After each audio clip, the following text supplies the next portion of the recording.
There are 6 principles that represent Tales from the Loop.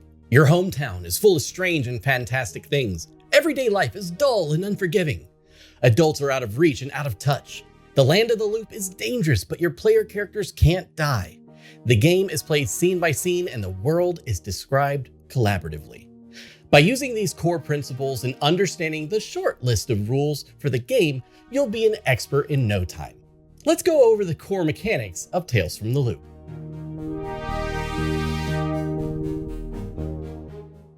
Like in many Year Zero engine games, you will only have to worry about rolling pools of d6s in Tales from the Loop.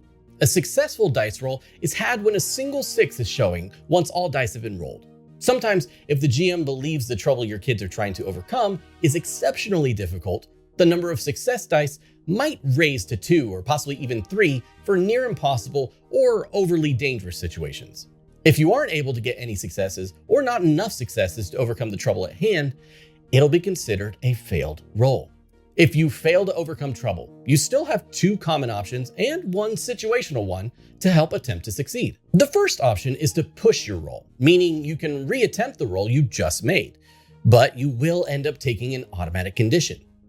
More on conditions in a moment though. Any 6s you may have had on your initial roll are carried through to the push result. Secondly, you can use a luck point in order to attempt to reroll just like pushing, except when you use luck, you avoid taking that automatic condition. It's basically a risk-free reroll. The number of luck points you have is calculated by subtracting your kid's age from 15. At the start of every session, your pool of luck points resets, so don't be afraid to use them during a session if you have some left. The last option when you fail a roll is to check your pride. Once per session, by checking your pride, you can automatically succeed when attempting to overcome trouble.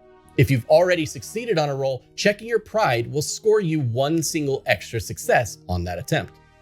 Checking your pride basically means that whatever trouble you've come up against can be handled or solved by using your kid's pride on their character sheet. In Tales from the Loop, when you're asked to make a roll by your GM, it's usually referred to as overcoming trouble. In order to create a dice pool for whatever the GM has you roll, you'll need to combine the skill value with its corresponding attribute value. There are 3 skills that correspond to each attribute. So your kid's body attribute affects their sneak, force, and move skill pools. Tech affects their tinker, program, and calculate skill. Heart is the contact, charm, and lead pools, and mind attribute corresponds with investigate, comprehend, and empathize. They may sound like a lot, but really, you're just adding 2 values together to get the number of dice that you'll roll when overcoming trouble. Alchemy helps out here by making everything I just mentioned automated for you. All you need to do is left click on the skill or attribute you intend to roll and then click the roll button in the middle of your screen, or by right clicking them and clicking roll on the dropdown. What happens when you roll more successes than needed when overcoming trouble? Well, each skill in the game has a list of things you can do with extra successes that you can choose from. By viewing the skill or by clicking the skill in the journal after you roll, you can check out all the things you can do under bonus effects. Each extra success allows you to buy one of these bonus effects listed. You can even select the same effect more than once if you'd like to stack it. You might notice that 3 skills have unique abilities tied to them. Tinker also allows you to attempt to build useful mechanical items.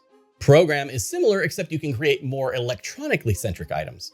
And by using your lead skill, you can create an individual dice pool that you can set aside. Then in an upcoming scene, if a kid follows your orders, you can use your dice pool you created and give them extra dice to roll when overcoming trouble. It's always best practice to click the skill in the journal after you make a roll to know exactly what you can do with the dice you've rolled. Whether it be a failed roll, a success, or bonus effects you can use with extra successes. It's all laid out for you to reference. You can also sometimes use an item to assist you in specific circumstances by simply going to your Actions tab and using your item to roll additional dice. You'll notice your iconic item here. When you create a character, you'll choose an iconic item that your kid has with you at all times. The iconic item will always add 2 dice to any pool you're able to use your item in. Let's say your iconic item is a skateboard and you're trying to break a window.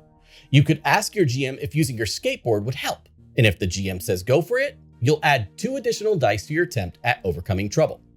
You can use your iconic item as many times as you want, as long as it fits the narrative, and it'll never break or disappear for whatever reason. With death not being a factor for your player characters in Tales from the Loop, how do you track your character's health? Well, that's where conditions come in.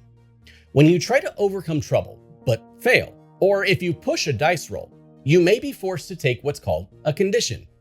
There's 5 conditions in total and 4 minor conditions you'll choose from at first: upset, scared, exhausted, and injured. Each condition you suffer results in 1 less dice to put in your dice pool when you make a roll. Meaning if you've taken, let's say, 2 conditions and go to overcome trouble, if your original dice pool had 5 dice to roll, you'll now only be rolling 3 during that attempt until you get rid of those conditions. 2 things to remember.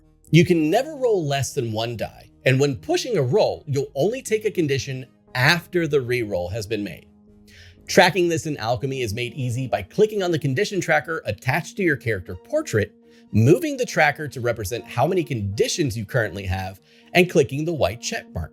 Alchemy automatically reduces your dice pool rolls for you, so you can focus on role-playing and not on the math. If you happen to take a 5th condition at any point, you'll suffer from the broken condition. Being broken in this game means that any and all dice rolls from your character are automatically failed. It's important to remember that your kid can't die outright, so you need to get help from your friends or other friendly NPCs to get you healed back up. Now, there are several ways you can go about healing condition in Tales from the Loop. The first one can be done on the spot or really anytime during your adventure, and that's by using the lead skill. If you spend time privately with another kid, giving them advice and comfort, you can use a successful lead roll to heal a single condition. Any extra successes on that roll can heal another condition from them, or even one of your own. Be careful though, as there is a risk factor here.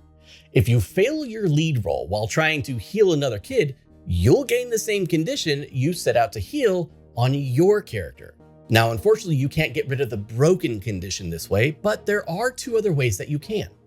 You can either spend a scene talking to your anchor that you annotated on your character sheet, or you can spend a scene with at least 1 other kid in your team's hideout.